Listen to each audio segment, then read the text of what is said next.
On va commencer la première série d'électromagnétisme S3. Le premier exercice. Dans 3 expériences réalisées séparément, des particules chargées sont envoyées avec une vitesse connue dans une région de champ magnétique homogène.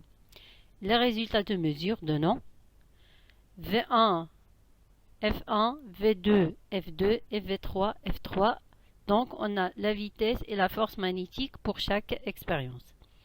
Déterminer le champ magnétique B. Donc, dans cet exercice, on va chercher l'expression du vecteur champ magnétique B, c'est-à-dire on va chercher les 3 composantes BX, BY et BZ du champ magnétique en se basant bien sûr sur les 3 résultats des 3 expériences. La particule chargée Q animée d'une vitesse V entre dans une région de champ magnétique inconnu B. On pose l'expression du vecteur champ magnétique B qui est égal à Bx selon Ex plus By, Ey plus Bz, Ez. Et on va chercher les 3 composantes Bx, By et Bz. La particule chargée subit la force magnétique F qui est égale à QV vectoriel B.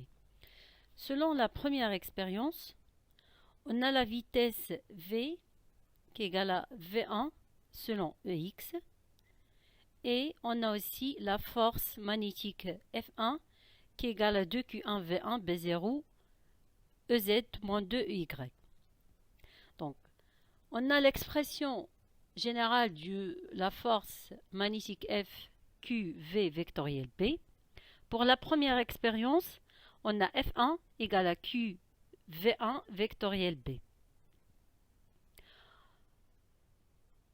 On remplace le champ magnétique par son expression Bx Ex plus By Ey plus Bz Ez et on va calculer le produit vectoriel qu'on a.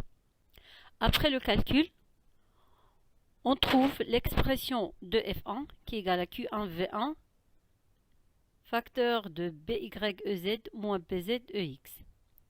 Donc maintenant, on va comparer l'expression qu'on a trouvée de F1 avec celle donnée par l'expérience 1. Donc après comparaison des deux expressions, on constate que By égale à 2B0 et Bz égale à 4B0. Pour la deuxième expérience, on a la vitesse V qui est égale à V2, égale à V2 selon Ey. Donc de même, on va chercher l'expression de la force magnétique F2 et on va le comparer avec l'expression donnée par l'expérience. Alors, F2 égale à Q2V de vectoriel B. On va remplacer vecteur champ magnétique par les 3 composantes et selon les 3 directions. Après le calcul vectoriel, on va trouver l'expression du vecteur force F2 qui est égal à Q2V2 moins Bx Ez plus Bz Ex. On va le comparer avec l'expression donnée qui est égale à Q2V2 B0 facteur de 4Ex moins 2Ez. Donc après comparaison, on va trouver Bx égale à B0 et Bz égale à 4B0. Sachant que d'après la première expérience, on a trouvé la composante By et Bz. Donc on peut, seulement avec les deux expériences 1 et 2, on peut trouver l'expression du vecteur champ magnétique B qui est égal à Bx selon Ex plus By selon Ey plus Bz selon Ez. Donc on remplace chaque composante avec son expression en fonction de B0. On trouve que B égale à B0 facteur de Ex plus 2Ey plus 4Ez. Vérifions maintenant que l'expression qu'on a trouvée du vecteur champ magnétique elle est en accord avec ce qui est donné dans l'expérience 3. Donc, on a V égale à V3 selon EZ. Si on va calculer l'expression de la force magnétique F3, qui est égale à Q3 V3 vectoriel B, on va remplacer l'expression du champ magnétique B trouvé.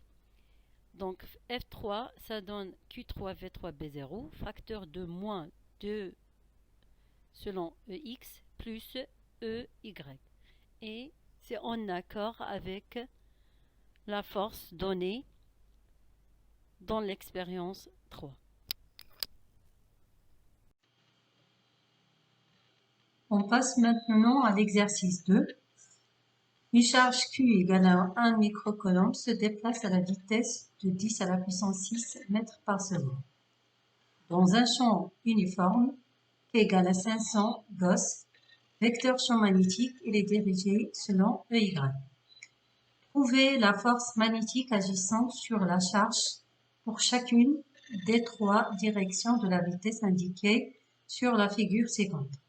Donc le vecteur vitesse, on voit ici 3 cas, 1, 2 et 3. Donc dans chaque cas, on va chercher la force magnétique agissant sur la charge.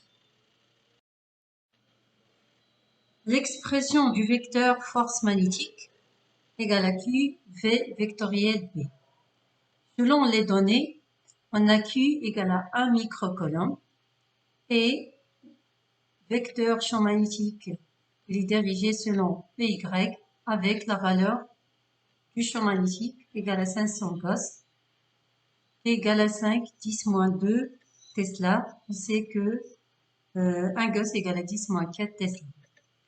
Vecteur vitesse V égale à V selon U. Le vecteur U se change selon le cas étudié. La valeur de la vitesse égale à 10 à la puissance 6 mètres par seconde. Le premier cas, on a la vitesse V, comme elle est montrée sur la figure, elle est selon EX.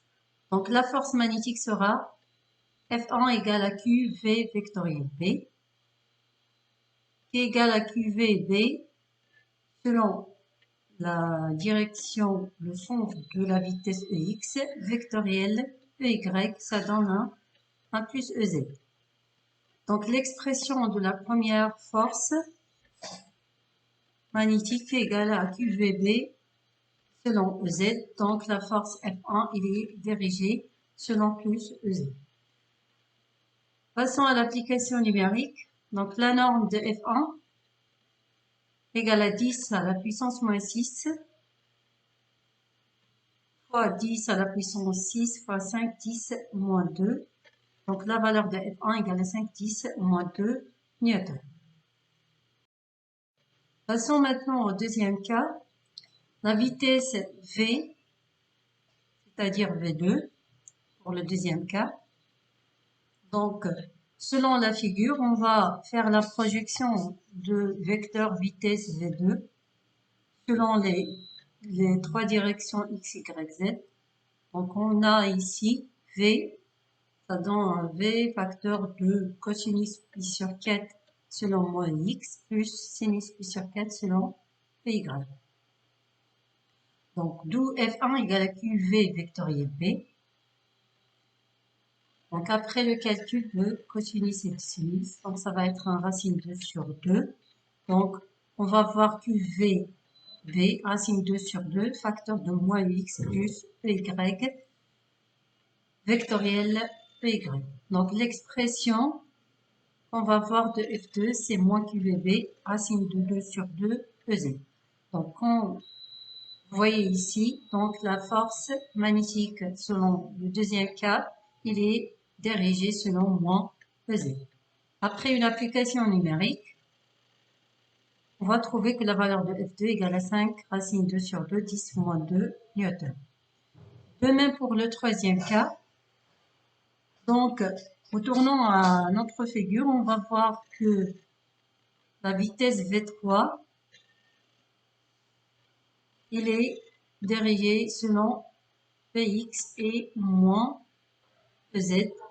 Donc V3, ça donne un V racine de 2 sur 2, facteur de x point EZ.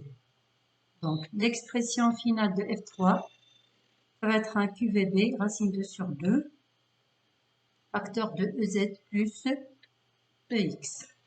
Donc la racine 2 sur 2, c'est la valeur du cosinus ou sinus. Donc ça dépend de la projection de la vitesse V3 dans les trois directions X, Y et Z. Donc, selon l'expression de F3, voyons que la force il est dirigée selon EZ plus EX, c'est-à-dire qu'il est perpendiculaire sur EY. Donc la valeur de F3, après une application numérique, on va trouver que F3 égale à 5, 10 moins 2 newtons.